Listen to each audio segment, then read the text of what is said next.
الحمد لله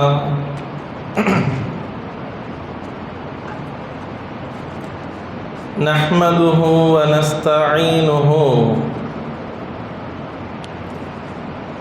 ونستغفره ونؤمن به ونتوكل عليه ونعوذ بالله من شرور أنفسنا ومن سيئات أعمالنا من يهد الله فلا مضل له ومن يضلله فلا هادي له وأشهد أن لا إله إلا الله وحده لا شريك له وأشهد أن سيدنا ونبينا ومولانا محمدا عبده ورسوله أما بعد قال الله تعالى في القرآن العظيم في الفرقان المجيد أعوذ بالله من الشيطان الرجيم بسم الله الرحمن الرحيم قل اللهم مالك الملك تؤتي الملك من تشاء وتنزع الملك ممن تشاء وتعز من تشاء وتذل من تشاء بيدك الخير إنك على كل شيء قدير صدق الله مولانا العظيم قال رسول الله صلى الله عليه وسلم إنما الأعمال بالنيات وإنما لكل امرئ ما نوى صدق رسول الله صلى الله عليه وسلم رب اشرح لي صدري ويسر لي أمري واحلل عقدة من لساني يفقه قولي ربي زدني علما سبحانك لا علم لنا إلا ما علمتنا إنك أنت العليم الحكيم புகழனைத்தும் அல்லாஹ் ஒருவனுக்கே உரித்தாகட்டுமாக. ஸலாத்தும் சலாமும் ஈருலக தலைவர் முஹம்மது முஸ்தபா ரசூலுல்லாஹி ஸல்லல்லாஹு அலைஹி வஸல்லம் அன்னவர்களின் மீதும் அவர்களின் வழிமுறையை பின்பற்றி வாழ்ந்த உத்தம சத்திய சஹாபாக்கள், தாபிஈன்கள், தாபிஈன்கள், நல்லோர்கள், நாதாக்கள், சிறப்பு வாய்ந்த ஜும்ஆவினுடைய தினத்தில் அல்லாஹ்வினுடைய இல்லத்தில் ஒன்று கூடியிருக்கின்ற நம் அத்துணை நபர்களின் மீதும் அல்லாஹுவின் அன்பும் அருளும் என்றென்றும் நின்று நிலவட்டுமாக. ஆமீன். கண்ணியத்திற்கும் மிகுந்த மதிப்பிற்கும் உரித்தான அல்லாஹ்வின் மேலான நல்லடியார்களே, அல்லாஹ் ரப்புல் ஆலமீன் மனிதர்களை சிறந்த படைப்பாக படைத்து இறுதி தூதர் முஹம்மது நபி ஸல்லல்லாஹு அலைஹி வஸல்லம் அன்னவர்களுடைய உம்மத்தில் ஒருவராக நம் அனைவரையும் அல்லாஹ் ஆக்கி தந்திருக்கிறான். அல்ஹம்துலில்லாஹ். உலகத்தில் எத்தனை சமுதாயம் வந்தாலும் அல்லாஹ் ரப்புல் ஆலமீன் தன் திருமறையாமல் குர்ஆன் ஷரீஃபில் முஹம்மது நபியினுடைய சமுதாயத்தை பற்றி குறிப்பிடுகின்ற பொழுது குன்தும் கைர உம்மத், நீங்கள் சிறந்த உம்மத், சிறந்த சமுதாயம் என்று அல்லாஹ் ரப்புல் ஆலமீன் குறிப்பிட்டு கோடிட்டு காட்டியிருக்கிறான். நீங்கள் நன்மையை ஏவுகிறீர்கள், தீமையை தடுக்கிறீர்கள். அந்த செயலின் காரணமாக நீங்கள் சிறந்த உம்மத்தாக நீங்கள் வாழ்ந்து கொண்டிருக்கிறீர்கள், நீங்கள் சமூகத்திலேயே சிறந்த ஒரு உம்மத்தாக திகழ்கிறீர்கள் என்று அல்லாஹு தஆலா திருமறை குர்ஆன் ஷரீஃபில் சொல்லித் தருகிறார். இந்த வசனத்தினுடைய விரிவுரையில் சில விளக்கங்களை சொல்லித் தருவார்கள். ஒரு சமுதாயம் சிறந்த சமுதாயமாக இருக்க வேண்டும் என்று சொன்னால் அந்த சமுதாயத்தினுடைய எதிர்காலத்தினுடைய வரலாறுகள் கையில் தெளிவாக இருக்க வேண்டும். ஒரு சமுதாயம் சிறந்த சமுதாயமாக இருந்து வெற்றி பெற வேண்டும் என்று சொன்னால் நிகழ்காலத்தினுடைய சூழ்நிலைகளை புரிந்து நடந்து கொள்ள வேண்டும். ஒரு சமுதாயம் சிறந்த சமுதாயமாக ஆகி வெற்றி பெற வேண்டும் என்று சொன்னால் எதிர்காலம் குறித்து வருங்காலம் குறித்த திட்டமிடல்களும் முன்னெச்சரிக்கைகளும் அவசியம் இருக்க வேண்டும் என்கின்ற ஒரு ஆழமான செய்தியை இந்த வசனத்தினுடைய விரிவுரையிலே முஃபஸ்ஸிரீன்கள் நமக்கு சொல்லித் தருவார்கள். நம் சிறந்த சமுதாயம், இந்த சிறந்த சமுதாயம் வெற்றியடைய வேண்டும் என்றால் எதிர்காலம் தெளிவாக இருக்க, கடந்த காலம் தெளிவாக இருக்க வேண்டும். கடந்த காலத்தினுடைய வரலாறுகள் நமக்கு தெரிந்திருக்க வேண்டும், அதில் தெளிவு வேண்டும். நிகழ்காலத்தினுடைய நிகழ்வுகள், சமகாலத்தில் என்ன நடந்து கொண்டிருக்கிறது அப்படிங்கிற நிகழ்வுகளிலே நாம் தெளிவு பெற்றவர்களாக இருக்க வேண்டும். வருங்காலத்திற்கு முன்னால் முன்னெச்சரிக்கையோடு நடந்து கொள்ளக்கூடிய சமுதாயமாக நம்முடைய சமுதாயம் இருக்க வேண்டும். அதுதான் ஹைர உம்மத், சிறந்த சமுதாயம். அந்த உம்மத்து தான், அந்த சமுதாயம் தான் வாழ்க்கையில் வெற்றி பெற முடியும் என்ற ஒரு அழுத்தமான செய்தியை அல்லாஹ் ரப்பல் ஆலமீன் என்ன செய்கிறான், இந்த வசனத்தின் மூலமாக நமக்கு விளக்கி தருகிறான். இதுல குறிப்பாக எதிர்காலம் குறித்த திட்டமிடல் அப்படிங்கிற ஒரு விஷயத்தை எடுத்து பெருமானார் ஸல்லல்லாஹு அலைஹி வஸல்லம் அவர்கள் முன்னெச்சரிக்கையோடு நடந்து கொள்வதை பற்றியும் எதிர்காலத்தை குறித்து சிந்தித்து நாம் செயல்பட வேண்டும் என்பதை பற்றியும் நிறைய ஹதீஸுகளில் மறைமுகமாக நேரடியாக சொல்லியிருக்கிறார்கள். பெருமானார் ஸல்லல்லாஹு அலைஹி வஸல்லம் ஒரு ஹதீஸிலே சொல்லி தருவார்கள், ஒரு மனிதர் பிடியில்லாத சவுற்றிலே போய் படுக்கிறான். அந்த சவுத்தில் எந்த பிடிமானம் கிடையாது. அப்படிப்பட்ட ஒரு சவுற்றிலே படுக்கிறான். படுத்து பிடி இல்லாதனால் அவன் செவுற்றிலிருந்து கீழே விழுந்து விடுகிறான். அவன் கீழே விழுந்ததற்கு பின்னால் அல்லாஹ் ஏன் என்னை இப்படி செய்தான் என்று அவன் சொல்ல வேண்டாம். ஏனென்றால் அவன் போய் படுத்த இடம் ஒரு முன்னெச்சரிக்கை இல்லாத ஒரு இடம். அவன் தேர்வு செய்த அந்த இடம் சரியான இடம் கிடையாது. அவன் முன்னெச்சரிக்கையோடு அந்த இடத்தில் அவன் செயல்பட்டிருக்கணும். அவன் முன்னெச்சரிக்கை இல்லாமல், சீரிய சிந்தனை இல்லாமல் அவன் செயல்பட்டதின் விளைவாக அவன் விழுந்து விட்டான். விழுந்ததற்கு பின்னால் அல்லாஹ்வின் மீது அவன் பழி போட வேண்டாம். அல்லாஹ் எப்ப அவன் அந்த இடத்துல போய் படுத்தானோ அப்பவே அல்லாஹ்வுடைய உதவி அவனிடத்திலிருந்து போயிருச்சு என்று பெருமானார் ஸல்லல்லாஹு அலைஹி வஸல்லம் அவர்கள் சொல்லி தந்தார்கள். இது ஒரு ஹதீஸ். இன்னொரு ஹதீஸையும் சொல்லுகிறேன். பெருமானார் ஸல்லல்லாஹு அலைஹி வஸல்லம் சொன்னாங்க, கடல்ல உங்களுக்கு எச்சரிக்கை செய்யப்பட்டிருக்கிறது. என்ன எச்சரிக்கை? புயல் எச்சரிக்கை செய்யப்பட்டிருக்கிறது. அந்த மாதிரியான எச்சரிக்கை செய்யப்பட்டிருக்கிற நேரத்தில் நீங்கள் கடலுக்குள் செல்ல வேண்டாம். அப்படி நீங்கள் கடலுக்குள்ள போயிட்டு அதில் நீங்கள் இழப்பை ஏற்படுத்துகின்ற பொழுது, அந்த கடலுக்குள் போய் சிக்கி நீங்கள் அங்கே மாட்டிக்கொள்ளுகின்ற பொழுது அல்லாஹ்வின் மீது நீங்கள் பழி போட வேண்டாம் என்று பெருமானார் ஸல்லல்லாஹு அலைஹி வஸல்லம் அவர்கள் சொன்னார்கள். இந்த ரெண்டு ஹதீஸுமே நமக்கு தெரிகின்ற ஒரு செய்தி இதுதான். எதிர்காலம் காலத்திலே முன்னெச்சரிக்கையோடும் ஒரு திட்டமிடலோடும் ஒரு சமுதாயம் பயணிக்க வேண்டும் என்ற ஒரு அழகான வழிமுறையை பெருமானார் ஸல்லல்லாஹு அலைஹி வஸல்லம் அவர்கள் இந்த ஹதீஸின் வாயிலாக நமக்கு சொல்லியும் தருகிறார்கள். இன்னொரு ஹதீஸும் சொல்லலாம். நம்ம நிறைய கேள்விப்பட்டிருப்போம், ஒரு முஃமின் ஒரு பொந்தில் 2 முறை கொட்டு வாங்க மாட்டான் என்று பெருமானார் ஸல்லல்லாஹு அலைஹி வஸல்லம் சொல்லுவார்கள். ஒரு முஃமின் ஒரு இடத்துல போய் அடிபட்டுட்டான்னு சொன்னால் அந்த இடத்துக்கு திரும்ப போனான்னா அடிபடும் என்று தெரியும். தெரிந்து கொண்டே அவன் என்ன செய்ய மாட்டான், 2வது முறை போய் ஒரு அறிவார்ந்த முஃமின் என்ன செய்ய மாட்டான், அப்படி செயல்பட மாட்டான் என்று பெருமானார் ஸல்லல்லாஹு அலைஹி வஸல்லம் சொன்னார்கள். இப்போ இந்த எல்லா ஹதீஸுகளும் நமக்கு தருகின்ற பாடம் இதுதான். முன்னெச்சரிக்கையோடு நடந்து கொள்வது, விழிப்புணர்வோடு நடந்து கொள்வது, எதிர்காலம் குறித்த திட்டமிடலோடு, எதிர்காலத்தில் நம்முடைய சமுதாயத்தினுடைய நலனோடு நடந்து கொள்ள வேண்டும் என்கின்ற ஒரு ஆழமான ஒரு பாடத்தை இந்த ஹதீஸுகள் எல்லாம் நமக்கு சொல்லி தருகிறது. இந்த நேரத்தில் இதை சொல்வதற்கு உண்டான காரணம், நாம் ஒரு தேர்தலை எதிர்நோக்கி காத்திருக்கிறோம்.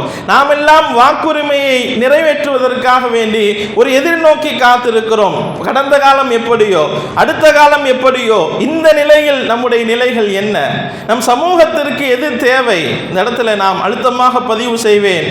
வாக்குரிமை நம்முடைய நாட்டினுடைய நமக்கு அனைவருக்கும் கொடுக்கப்பட்டிருக்கிற அந்த உரிமை, அதை முதல்ல அனைவரும் சரியாக போய் நிறைவேற்றணும். அதில் போய் நாம் போட்டு என்ன நமக்கு எதுக்கு அதெல்லாம் தேவையா அப்படின்னு ஒதுங்கி இருக்கிறது கிடையாது. இஸ்லாம் அப்படிங்கிற அந்த கோட்டைக்குள்ளாக வாழ்வியல் பாடம் இருக்கிறது. இஸ்லாம் அப்படிங்கிற அந்த கோட்டைக்குள்ளாக குடும்பவியல் இருக்கிறது, இஸ்லாம் அப்படிங்கிற கோட்டைக்குள்ளாக அரசியல் இருக்கிறது. அதுக்கு நமக்கு சம்பந்தம் இல்லை. நம்ம வாட்டுக்கு உங்களுக்கு தேவையாது, நீங்கள் வாட்டு தொழுக நோம்பு ஜக்காத்து அப்படின்னு போக வேண்டியதானே, அந்த போல ஃப்ளோவிலே போய்க்கலாமே. நமக்கெல்லாம் அது தேவையா, அதையெல்லாம் சொல்லணுமா பேசணுமா என்று நாம் சிந்தித்து பார்த்தால் இன்றைக்குள்ள சமூகத்தினுடைய சூழ்நிலையிலே சமூகத்தை மட்டும் மையமாக வைத்து நம்முடைய சமுதாயத்தினுடைய எதிர்காலம், நம்முடைய சமுதாயத்தினுடைய பாதுகாப்பு எல்லாத்தையும் நாம் யோசித்து, நம்முடைய இருப்பையும் நாம் யோசித்து செயல்பட வேண்டிய, சிந்திக்க வேண்டிய ஒரு தருணத்திலே நாம் இருக்கிறோம். தீனுல் இஸ்லாத்துக்குள் எல்லாமே இருக்கிறது. அல்லாஹ் குர்ஆன்ல நபிமார்களுடைய வரலாறுகளை சொல்லுகிறான். நபிமார்கள் எல்லாம் வெறும் நபியாக இருக்கவில்லை, அரசர்களாக இருந்தார்கள், தலைவர்களாக இருந்தார்கள், மக்களை வழி நடத்துகின்ற அந்த தகுதி படைத்தவர்களாக நபிமார்கள் இருந்தார்கள். குர்ஆன் பேசுகிறது. ஹஜ்ரத் தாவூத் அலைஹிஸ்ஸலாம் அவர்களுடைய வரலாற்றை குர்ஆன் சொல்லும். தாவூத் அலைஹிஸ்ஸலாம் நபியாக இருந்தார்கள், ஒரு அரசராக இருந்தார்கள். சுலைமான் அலைஹிஸ்ஸலாம் உடைய வரலாற்றை குர்ஆன் பேசுகிறது. சுலைமான் அலைஹிஸ்ஸலாம் ஒரு நபியாக இருந்தார்கள், மக்களை வழி நடத்தி செல்லுகிற ஒரு தலைவராக, ஒரு அரசராக அவர்கள் இருந்தார்கள். யூசுப் அலைஹிஸ்ஸலாம் உடைய வரலாற்றை குர்ஆன் பேசுகிறது. யூசுப் அலைஹிஸ்ஸலாம் எகிப்து நாட்டினுடைய மிகப்பெரிய ஒரு அரசராக, நபியாகவும் இருந்தார்கள், ஆன்மீகையும் போதித்தார்கள், அரசியலையும் போதித்தார்கள், மக்களை வழி நடத்துகின்ற அந்த பணியையும் அந்த நபிமார்கள் மேற்கொண்டிருக்கிறார்கள், கையில் எடுத்திருக்கிறார்கள் என்பது நம்முடைய சிந்தனைக்கு இந்த நேரத்திலே நாம் நினைத்து பார்க்க வேண்டிய ஒரு முக்கியமான ஒரு விஷயம். அதனால தீனுல் இஸ்லாம் அதற்குள்ளாக இதெல்லாம் கிடையாது என்று கிடையாது, இப்படி கிடையாது. அதற்குள்ளாக எல்லாம் இருக்கு. ஆனால் அதற்கென்று வழிமுறைகளும் வழிகாட்டுதல்களும் இந்த இஸ்லாத்திலே தெளிவாகவே சொல்லப்பட்டிருக்கிறது. எல்லாம் எப்படி இருக்க வேண்டும், ஒரு தலைவராக எப்படி இருக்க வேண்டும் என்ற வழிகாட்டுதல் இஸ்லாத்தில் இருக்கிறது, எப்படி இருக்கக்கூடாது என்கின்ற வழிகாட்டுதல் இஸ்லாத்தில் இருக்கிறது. இந்த உம்மத் ஒன்று சேர்ந்து செயல்பட வேண்டும், இந்த உம்மத்தினுடைய ஒட்டுமொத்த பாதுகாப்பையும் கருத்தில் கொண்டு அவர்கள் செயல்பட்டு ஆக வேண்டும் என்ற செய்தியும் தீனுல் இஸ்லாம் நமக்கு தெளிவாக சொல்லித் தருகிறது. இப்படியாக பல விஷயங்களில் பெருமானார் ஸல்லல்லாஹு அலைஹி வஸல்லம் தன்னுடைய வாழ்க்கையில் 2 பயணம், முக்கியமான பயணம் மேற்கொண்டார்கள் அல்லவா. ஒன்று மேராஜ் பயணம். மேராஜினுடைய பயணம்ங்கிறது ஆன்மீக பயணம். 2வது பயணம் மக்காவிலிருந்து மதீனாவிற்கு சென்ற ஹிஜ்ரத் என்று சொல்லுகின்ற ஒரு பயணம். ஹிஜ்ரத்தினுடைய பயணம் என்பது சுற்றுலா பயணம் கிடையாது. இந்த ஊர்ல இருந்து விட்டுட்டு நம்ம அந்த ஊர்ல கொஞ்சம் போய் இருந்து பார்க்கலாம், மதீனா எப்படி இருக்கு என்று பார்க்கலாம் என்ற பயணம் கிடையாது. ஹிஜ்ரத்தினுடைய பயணம் என்பது சமூகத்தினுடைய நலனுக்காக வேண்டி, சமுதாயத்தை வலுப்படுத்த வேண்டும், நம் சமூகம் பரவ வேண்டும், இஸ்லாத்தை பரப்ப வேண்டும் என்ற உயர்ந்த சிந்தனையில, உயர்ந்த நோக்கத்தில் முன்னெடுக்கப்பட்ட ஒரு பயணம் தான் ஹிஜ்ரத் என்று சொல்லுகின்ற ஒரு பயணம். அது என்னமோ போற போக்கில் சுற்றுலா மாதிரி இங்கிருந்து அங்க போய் கொஞ்ச நாள் இருந்துட்டு வந்துட்டு போலான்னு போல கிடையாது. மேராஜ் பயணம் எப்படி ஆன்மீக பயணமோ, இந்த ஹிஜ்ரத் என்கின்ற அந்த பயணம் இருக்கிறது அல்லவா, இது ஒரு அரசியல் ரீதியான ஒரு பயணம். மக்களை எல்லாம் பாதுகாப்பதற்கு, மக்களை வலுப்படுத்துவதற்கு. அதுவரை பெருமானார் ஸல்லல்லாஹு அலைஹி வஸல்லம் அல்லாஹ்விடத்தில் அதிகாரத்தை கேட்கவில்லை. ஹிஜ்ரத் பயணத்தில் கேட்டாங்க. என்ன கேட்டாங்க? அல்லாஹ் குர்ஆன்ல பதிவு செய்தான், வஜஅல்னி மின் லதுன்க சுல்தானன் நஸீரா. யா அல்லாஹ், நான் உதவக்கூடிய அதிகாரத்தை எனக்கு கொடு. அந்த அதிகாரத்தை வச்சு நான் என்ன செய்யணும்? மக்களுக்கு உதவி செய்யணும், மக்களுக்கு அதை பயன்படுத்துவதற்குள்ளாக அதிகாரமாக அந்த அதிகாரத்தை நான் ஆக்க வேண்டும். என்னுடைய அதிகாரத்தை வைத்து மக்கள் நலனை நான் கருத்தில் கொள்ள வேண்டும் என்ற ஒரே நோக்கத்தில் பெருமானார் ஸல்லல்லாஹு அலைஹி வஸல்லம் அந்த ஹிஜ்ரத் பயணத்தில் துஆ கேட்டே விட்டார். எனக்கு அதிகாரம் வேண்டும், நம் சமூகம் வலுப்பெற வேண்டுமா, நம் சமூகம் உயர்ந்து நிற்க வேண்டுமா, அதிகாரம் நம்முடைய கையில் இருக்க வேண்டும் என்ற உயர்ந்த சிந்தனையோடு பெருமானார் ஸல்லல்லாஹு அலைஹி வஸல்லம் அன்றைக்கு அதிகாரத்தை அல்லாஹ்விடத்தில் துஆவின் வழியாக கேட்டிருக்கிறார்கள் அல்லவா.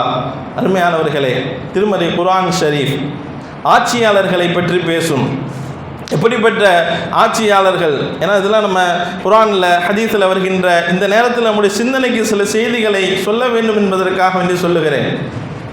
திருமறை குர்ஆன் ஷரீஃபிலே சூரத்துன் நம்லிலே அல்லாஹ் சொல்லுவான், எப்படிப்பட்ட ஆட்சி அதிகாரங்கள் ஒரு நாட்டுக்குள், ஒரு இடத்துக்குள் வரக்கூடாது என்பதை பற்றி திருமறை குர்ஆன் ஷரீஃப் பேசும். எப்படி பேசும் தெரியுமா? சூரத்துன் நம்லிலே அல்லாஹ் சொல்றான், இன்னல் முலூக்க, சில அரசர்கள், இதா தஹலு கரியத்தன், அவர்கள் ஒரு நாட்டிலேயோ அல்லது ஒரு ஊரிலேயோ நுழைந்தார்கள் என்று சொன்னால், அஃப்ஸதுஹா, அந்த ஊரை பூரா ஒரே குழப்பம் உள்ளதாக ஆக்கிடுவார்கள். அரசர்கள் அவங்க ஒரு நாட்டுக்குள்ளாக ஒரு ஊருக்குள்ளாக நுழைந்து விட்டால் அஃப்ஸதுஹா பூராத்தையும் என்ன செஞ்சிருவாங்க, ஒரே குழப்பம் உள்ளவங்களாக ஆக்கிடுவாங்க. அது மட்டுமல்ல, அடுத்து அல்லாஹ் சொல்றான் வஜஅலு அஇஸ்ஸத அஹ்லிஹா அதில்லா, அவர்கள் என்ன செய்வார்கள், அதுக்கடுத்து அங்க இருக்கின்ற கண்ணியமானவர்களை எல்லாம் இழிவுபடுத்துகின்ற ஒரு நிலைக்கு அவர்கள் தள்ளி விடுவார்கள். ரெண்டு விஷயத்தை அல்லாஹ் இந்த ஆயத்தில் சொல்றான். சில அரசர்கள் நுழைந்தால் என்ன நடக்கும், அந்த ஊரிலே குழப்பம் ஏற்படும், அந்த ஊரிலே ஃபசாதுகள் ஏற்படும். அஃப்ஸதுஹா, ரெண்டாவது அங்கு நல்லா கண்ணியமா இருந்துகிட்டு இருந்த ஆட்கள், கண்ணியமாக வாழ்ந்து கொண்டிருந்த அந்த மக்கள் எல்லாம் இழிவின் பக்கம் சென்று விடுவார்கள். இந்த ரெண்டு தன்மை தான் இங்கு நாம் கவனிக்க வேண்டிய விஷயம். இந்த ரெண்டு தன்மையை சுட்டிக்காட்டி இப்படிப்பட்ட தலைவர்களை நீங்கள் தேர்வு செய்யக்கூடாது என்று உங்களுடைய சிந்தனைக்கு நான் வைக்கின்றேன். யார் வந்தால் இங்கே ஒரு குழப்பம் ஏற்படும், யார் வந்தால் இங்கே சமூகத்திலே ஒரு கண்ணியமான முறையில் வாழ்ந்து கொண்டிருந்த ஒரு சமுதாயம் கீழ்நிலைக்கு செல்லுமோ, அவர்கள் நம்முடைய கவனத்தில் சிந்தனைக்கு வைக்க வேண்டும் என்பதற்காக வேண்டி சொல்லி இந்த ரெண்டு விஷயம் தான் அல்லாஹு தாலா இந்த ஆயத்தின் மூலமாக நமக்கு பாடமாக சொல்லி தருகிறார். ரெண்டை கவனித்து நீங்கள் செயல்படுங்கள், சிந்தித்து செயல்படுங்கள். ஹதீஸில் இன்னும் பெருமானா ஸல்லல்லாஹு அலைஹி வஸல்லம் அவங்க சொல்லுவாங்க, எப்படிப்பட்ட ஆட்சியாளர்களாக இருக்கக்கூடாது. ஏன்னா நம்ம தேர்வு செய்கின்ற ஆட்கள் இதெல்லாம் இருக்கிறதா, 100% இல்லாட்டி கொஞ்சமாவது இருக்கிறா அப்படிங்கிறதையாவது பார்த்தான் தேர்வு செய்யணும். நம்ம இந்த ஹதீஸில் சொல்லப்பட்டபடி பார்க்கணும்னு சொன்னால் 100% யாரிடத்திலும் இருக்காது. பெருமானா ஸல்லல்லாஹு அலைஹி வஸல்லம் அவர்கள் போன்று உலகத்தில் யாரும் தலைவராக இருக்க முடியாது. ஒரு சிறந்த தலைவராக, மக்களுக்கு உதவி செய்கின்ற தலைவராக யாரும் வந்துவிட முடியாது. 100% யார்கிட்டையும் இருக்கவும் செய்யாது. அதுதான் இன்றைக்கு உள்ள யதார்த்தம். கொஞ்சம் இதுக்கு இவருக்கு அவர் பரவாயில்ல அப்படிங்கிற ஒரு விஷயத்தில் தான் நாம் என்ன செய்யணும், இன்றைக்கு இருக்கிற காலகட்டத்தில் நாம் பயணிப்பதற்கு கடமைப்பட்டு இருக்கிறோம். அதனால் இப்போ இந்த ரெண்டு விஷயத்தை அல்லாஹ் வசனத்தில் சொல்லிட்டான். அவங்க வந்தால் குழப்பம் ஏற்படும் ஒன்று, ரெண்டாவது அவங்க வந்தால் கண்ணியமானவர்கள் எல்லாம் இழிவாக்கப்படுவார்கள். அப்படிப்பட்ட தேர்வுகளாக நம்முடைய தேர்வுகள் இருக்கக்கூடாது என்பதற்கு சொல்ல வருகிறேன். இது முதல் விஷயம். ரெண்டாவது விஷயம், ஹதீஸில் பெருமானா ஸல்லல்லாஹு அலைஹி வஸல்லம் அவர்கள் சொல்லுவார்கள், மக்களை வேதனைப்படுத்துகின்ற இரக்க குணம் இல்லாத தலைவர்கள் இருக்கக்கூடாது என்பதும் ஹதீஸில் நமக்கு தெளிவுபடுத்தப்பட்டிருக்கிறது. ஆயிது பின் அம்ர் ரலியல்லாஹு அன்ஹு அப்படிங்கிற ஒரு சஹாபி, அவர்கள் பஸராவின் ஆட்சியாளராக இருந்த உபைதுல்லா ரலியல்லாஹு அன்ஹு அவரிடத்தில் வருகிறார்கள். அவரிடத்தில் வருகை தந்து சொல்லுகிறார்கள், இது மாதிரி என்னிடத்துல ஒரு தடவை ஸல்லல்லாஹு அலைஹி வஸல்லம் அவங்க இப்படி சொன்னாங்க. எப்படி, தலைவர்களிலே ஆக மோசமானவர் யார் தெரியுமா, தலைவர்களிலேயே அதிகாரம் பெற்றவர்களிலே ஆக மோசமானவர்கள் யார் தெரியுமா, இரக்க குணம் இல்லாதவர்கள், மக்களின் மீது இரக்கம் என்கின்ற அந்த குணத்தை அறவே இல்லாதவர்கள், இரக்க குணம் அற்றவர்கள் தலைவர்களிலே மோசமானவர்கள் என்று இந்த ஹதீஸ் சஹீஹ் முஸ்லிமில் என்ன செய்யப்பட்டிருக்கிறது, பதிவு செய்யப்பட்டிருக்கிறது. அருமையானவர்களே, இந்த ஆயத்தையும் இந்த ஹதீஸையும் நாங்கள் வச்சு நம்முடைய சிந்தனைக்கு கொஞ்சம் செலுத்தி பாருங்கள். இன்றைக்கு உள்ள காலத்தோடு பொருத்தி பாருங்களேன். இன்றைக்கு நாம் தேர்வு செய்ய போடுகிறோம், நாம் ஒருவரை தேர்வு செய்ய போகிறோம் என்று சொன்னால் முதல்ல இருக்கக்கூடாதது இருந்துச்சுன்னு சொன்னால் அவர்கள் தகுதியானவர்கள் கிடையாது என்பது இஸ்லாத்தினுடைய பார்வை. அவர்கள் மக்களின் மீது இரக்கமற்றவர்களாக நடப்பார்கள். அவர்கள் வந்தால் குழப்பம் ஏற்படும். அவங்க வந்தால் கண்ணியமானவர்கள் எல்லாம் இழிவாக்கப்படுவார்கள் என்ற ஒரு சூழ்நிலை யாரிடத்தில் இருக்கிறதோ அவர்கள் புறக்கணிக்கப்பட வேண்டும் என்பதுதான் இந்த குர்ஆனும் ஹதீஸும் என்ன செய்கிறது, நமக்கு அழகான ஒரு சிந்தனையை நமக்கு தருகிறது. சிந்திக்கணும். அல்லாஹ் குர்ஆனில் சிந்தித்து செயல்பட சொல்றான். நம்ம போற போக்கில் காலங்கள் போது எல்லாமே எல்லா நிலைகளிலும் மாறிக்கொண்டிருக்கிறது. இப்பெல்லாம் எல்லாமே ஒரு எமோஷனலாக நாம் என்ன செய்கிறோம், எல்லாத்தையும் அணுகுகிறோம். ஆனால் இந்த வாக்குரிமை அப்படிங்கிறது நம்ம கொடுக்கப்பட்டிருக்கிற முக்கியமான ஒரு பொறுப்பு. அதை சரியாக நிறைவேற்ற வேண்டும், சரியானவருக்கு நிறைவேற்ற வேண்டும். அதனால தான் நான் இதை உங்களிடத்துல இன்னைக்கு நான் சொல்ல வருகிறேன். அதே மாதிரி பெருமானா ஸல்லல்லாஹு அலைஹி வஸல்லம் அவர்கள் ஒரு சிறந்த ஆட்சி தலைவராக, மேலே சொன்ன பண்புகள் எல்லாம் இருக்கக்கூடாதவைகள். பெருமானா ஸல்லல்லாஹு அலைஹி வஸல்லம் சிறந்த ஆட்சியாளராக அவரிடத்தில் இருந்த 1-2 பண்பை மட்டும் நான் கோடிட்டு காட்டலாம் என்று ஆசைப்படுகிறேன். பெருமானா ஸல்லல்லாஹு அலைஹி வஸல்லம் முதல்ல ஒரு தகுதியான ஒரு தலைவர், அவருக்கு உண்டான அடையாளம் என்ன தெரியுமா, அவர் வீரம் மிக்கவராக இருக்க வேண்டும். அதாவது மக்களுக்குன்னா எல்லா மக்களுக்கும், உயர்வாக இருக்கின்ற மக்களுக்கும் தாழ்ந்த நிலையில் இருக்கின்ற மக்களுக்கும் எல்லா விதமான மக்களுக்கும் ஏதாவது ஒரு ஆபத்து வருகின்ற பொழுது அந்த எதிரிகளை எதிர்த்து நிற்கின்ற துணிச்சல் உள்ள வீரமுள்ள தலைவராக ஒரு தலைவர் இருக்க வேண்டும் என்பது பெருமானாருடைய அந்த ஆட்சி அதிகாரத்தினுடைய வரலாற்று பாடம் நமக்கு கற்றுத்தருகிறது. பெருமானார் ஸல்லல்லாஹு அலைஹி வஸல்லம் பத்ர் யுத்தத்தை நடந்த அந்த நிகழ்வை பற்றி நிறைய சொல்லுவாங்கல்ல. அதில் ஒரு சஹாபி சொல்கிறாங்க, பெருமானார் ஸல்லல்லாஹு அலைஹி வஸல்லம் பத்ர் யுத்தத்தில் எங்களுக்கெல்லாம் முன்னால் நின்று அவர்கள் செயல்பட்டார்கள். எதிரிகளை நாங்களெல்லாம் ரசூலுல்லாவுக்கு பின்னால் நின்றிருந்தோம். ஒரு தலைவராக பெருமானார் ஸல்லல்லாஹு அலைஹி வஸல்லம் முன்னால் வந்து நின்றார்கள். முன்னால் வந்து நின்று எங்களை எல்லாம் பாதுகாத்து தந்தார்கள். அவர்கள்தான் எதிரிகளுக்கு ரொம்ப நெருக்கமாக இருந்து அந்த பத்ரிலே செயல்பட்டார்கள், பத்ர் யுத்தத்திலே செயல்பட்டார்கள். நாங்கள் எல்லாம் அவர்களுக்கு பின்னால், அவர்களை சுற்றியும் அவர்களை அரவணைத்தவர்களாக, எங்களை பாதுகாத்தவர்களாக அந்த இடத்துல செயல்பட்டு தந்தார்கள் என்று ஒரு தலைவர்களுக்கு உண்டான ஒரு அழகான ஒரு வரைமுறையை இந்த ஹதீஸ், இந்த வரலாற்று நிகழ்வு நமக்கு சுட்டி காட்டி இருக்கிறது. இன்னொரு நிகழ்வையும் சொல்றேன். மதீனாவில் ஒரு இரவு நேரத்தில் திடீரென்று ஒரு பதட்டம் ஏற்படுகிறது, ஒரு விதமான பீதி கிளம்புகிறது, ஒரு விதமான வதந்தி மக்களுக்கு மத்தியில் கிளம்புது. யாரோ பக்கத்துல இருந்து நம்மளை தாக்க திடீர்னு வர்றாங்க, இரவு நேரமாக இருக்கிறது, நம்மை பாதுகாத்து கொள்ள வேண்டும், நம்மை தற்காத்து கொள்ள வேண்டும், அப்படியே பரபரப்பா செய்தி பரவுகிறது. பெருமானார் ஸல்லல்லாஹு அலைஹி வஸல்லம் அந்த இரவு நேரத்தில் குதிரையை எடுத்துக்கொண்டு, வாளை எடுத்துக்கொண்டு வேகமாக மதீனாவினுடைய எல்லையை நோக்கி ஓடுகிறார்கள். யாரும் பயப்படாதீங்க, ஹதீஸ்ல பதிவு செய்யப்பட்டிருக்கிறது, யாரும் பயப்படாதீர்கள், யாரும் பயப்படாதீர்கள் என்று சொல்லிக்கொண்டே பெருமானார் ஸல்லல்லாஹு அலைஹி வஸல்லம் என்ன செய்றாங்க, மதீனாவினுடைய எல்லையை நோக்கி நின்று அனைத்து மக்களுக்கு முன்னால நின்று அவர்கள் பாதுகாக்கிறாங்க. போய் பார்த்தா ஒன்றும் கிடையாது. அவர்கள் இப்ப இதுல நமக்கு செய்தி என்னன்னா, அவர்கள் தன்னுடைய மக்களை பாதுகாக்கின்ற பணியில இருக்கின்ற ஒரு தலைவராக இருக்க வேண்டும். ஒரு தலைவர்கள் அப்படிங்கிறதுக்கு உண்டான கேட்டகிரி பெருமானாருடைய வாழ்க்கையிலிருந்து அழகாக சொல்லி தருகிறது. அழகான பாடங்கள் நமக்கு விவரிக்கிறது அல்லவா. உலகத்தில் எல்லாத்துக்கும் முன்மாதிரி ரோல் மாடல் பெருமானார் தான். ஆட்சி அதிகாரத்தில் உமர் ரலியல்லாஹு அன்ஹு, இந்தியாவினுடைய பெரும் பெரும் தலைவர்கள் கூட பாராட்டி பேசிய ஆட்சி முறை யாரோடது? உமர் ரலியல்லாஹு அன்ஹுடைய ஆட்சி முறை. அவர்களை குறித்து பாராட்டி பேசிய தலைவர்கள் இந்தியாவில் ஏராளமாக இருக்கிறார்கள். அவருடைய நிறைய வரலாறு இருக்கிறது. எல்லா வரலாற்றிலும் என்னுடைய நாட்டு மக்களுடைய எந்த மூலையிலும் அவர்கள் சிரமப்பட்டு விடக்கூடாது. அப்படி சிரமப்பட்டதை பார்த்தாங்கன்னு சொன்னா அவர்கள் முதலில் போய் உதவி செய்வார்கள். நான் தலைவர் நாளும் போக முடியாது, அப்படி கிடையாது. ரசூலுல்லாஹ் இடத்திலும் அப்படி கிடையாது, சஹாபாக்கள் இடத்திலும் அப்படி கிடையாது. அவங்களுக்கு தகவல் தெரிஞ்சா நேரடியாக நின்று எந்த நேரம் என்று பார்க்காமல், இரவு நேரம், எந்த நேரம், சிரமம் என்று எதையும் பார்க்காமல் ஒரு சிறந்த தலைவராக பெருமானாரும் ஹலீஃபாக்களும் அவர்கள் வாழ்ந்த காலம் அதுதான்.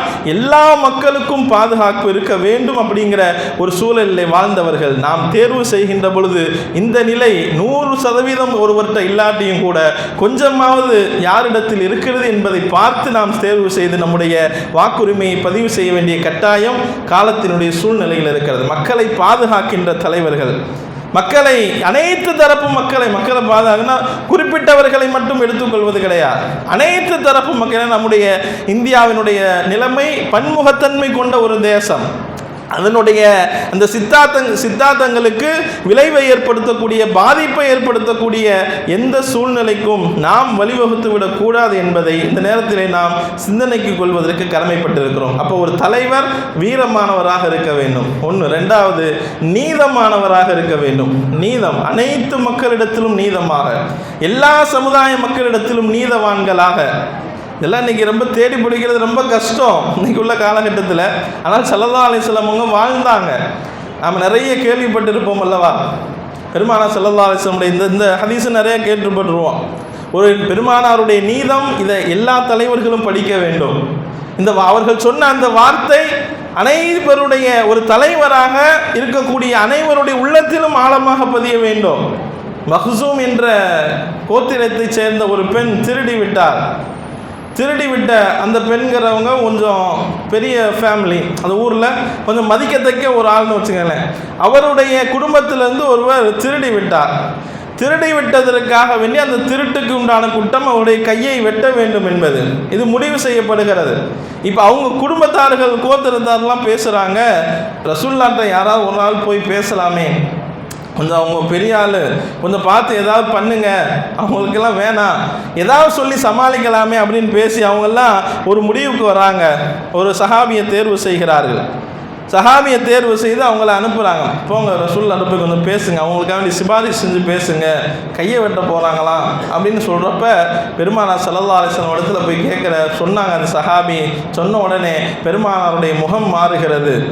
பெருமானார் ஸல்லல்லாஹு அலைஹி வஸல்லம் கோபம் அடைகிறார்கள். பெருமானார் ஸல்லல்லாஹு அலைஹி வஸல்லம் முகம் கடுமையாக மாறுகிறது.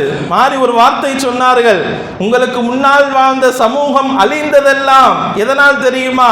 அவர்களில் உயர்ந்த குலத்தை சேர்ந்தவர்கள், உயர்ந்த குடும்பத்தை சேர்ந்தவர்கள் தவறு செய்தால் அதை விட்டு விடுவார்கள். அவர்களிலே பலகீனமானவர்கள் தவறு செய்தால் அவர்கள் என்ன செய்வாங்க? தண்டிப்பாங்க. இந்த நிலை உங்களுக்கு முன்னால் வாழ்ந்த சமுதாய மக்களிடத்தில் இருந்தது. அதையே நீங்கள் வர வேண்டும் என்று ஆசைப்படுகிறீர்களா என்று கோபமாக கேட்டுவிட்டு கடைசியாக ஒரு வார்த்தை சொன்னார்கள், என்னுடைய மகள் ஃபாத்திமா திருடினாலும் நான் கையை வெட்டுவேன். சாதாரணமாக எல்லாராலும் சொல்ல முடியாது. ஒரு தலைவராக அவர்களிடத்தில் இருந்த நீதம் எல்லா தலைவர்களும் படிக்க வேண்டும். நீதம் எவ்வளவு முக்கியம். அல்லாஹ் நீதமான அழுத்தமாக சொல்லுவான் குர்ஆன்ல பல இடத்துல. பெருமானார் ஸல்லல்லாஹு அலைஹி வஸல்லம் அதை வாழ்க்கையில் வாழ்ந்து காட்டினாங்க. எப்படி நீதம்னா என்ன, எப்படி நீதமாக நடக்க வேண்டும். இப்போ இந்த அளவுக்குள்ளான எல்லாம் இன்னைக்கு தேடி கண்டுபிடிக்கிறது கஷ்டம்தான். கொஞ்சம் இவர் பரவாயில்லை அப்படிங்கிற ஒரு வழிமுறையில் நாம் என்ன செய்யணும்? நாம் நம்முடைய வாக்குரிமைகளை செலுத்துகின்ற பொழுது இதையும் நாம் என்ன செய்யணும்? கவனத்தில் கொள்ள வேண்டும். அவர்கள் வீரமானவர்களா, திறமையானவர்களா, அவர்கள் நீதத்தை எந்த அளவுக்கு அவங்க என்ன செய்கிறாங்க? கடைபிடிக்கிறார்கள். அது மாதிரி நிறைய வாக்குறுதிகள் பொறுத்தவரை மேக்சிமம் சொல்லப்படுகிறது, ஆனால் எல்லாமே நிறைவேற்றப்படுகிறதா அப்படிங்கிறது பார்த்தா ரொம்ப பெரிய ஒரு கேள்விக்குறிதான். அதில் ஒவ்வொரு வருஷமும் ஒரு விஷயத்தை பேசிக்கிட்டே இருப்பாங்க. இந்த மது விலக்குன்னு ஒரு வார்த்தை வரும்.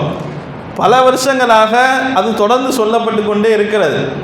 அது சாத்தியமா இல்லையா அப்படிங்கிறது ஒரு பெரிய கொஸ்டின். ஆனால் ஸல்லல்லாஹு அலைஹி வஸல்லம் அவர்கள் அதை சும்மா வாயிலெல்லாம் சொல்லலை, நிகழ்த்தி காட்டினார்களா இல்லையா? அது பற்றி வரலாறு நாம் நிறைய சொல்லியிருக்கிறோம்.